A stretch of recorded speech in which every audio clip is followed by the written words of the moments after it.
It's day 2 of our Disney cruise aboard the Dream. Today we were stopping at Lookout Key, which is one of Disney's private island spots, but before it was time to get off of the ship, we went to Wakey Wakey with Bingo and Bluey. This was a fun dance party that got everybody energized and excited and ready for the day. Then we headed up to Cabanas to grab breakfast before heading back down to the room to get on our swimsuits. Now, don't let the length of the pier intimidate you. There is a little bit of walk to get from the ship to the island, but it really wasn't that bad. My youngest was told it was about the length of 3 Taylor Swift songs, so of course we were singing on the way to the island, which made it go by much quicker.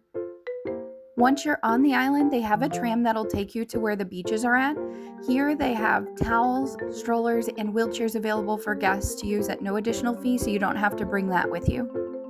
The weather on the island was perfect, but the water was absolutely freezing. It took us a little while to get acclimated to the water, but once we did, we had so much fun playing. And just look at how gorgeous blue this water is. I could stay here forever. We grabbed lunch on the island at True True Barbecue. This is included in your cruise fare, there's no additional fee. And there are 3 different locations spread throughout the area, but they are all going to have the same type of food available. They also have the Coke machines and soft serve available on the island, so after we ate, we grabbed an ice cream and headed back to the beach for a little bit more time in the water before the kids were ready to head back to the ship. After we were back on the ship, everyone showered and changed, and then it was time to play some games. It is Pirates Night, so the first thing we played was Pirates Trivia, which we lost by 1 point, and then the kids participated in a Pirates Life for Me. It was a pirate-themed game show, and their team ended up winning. They were super excited about that.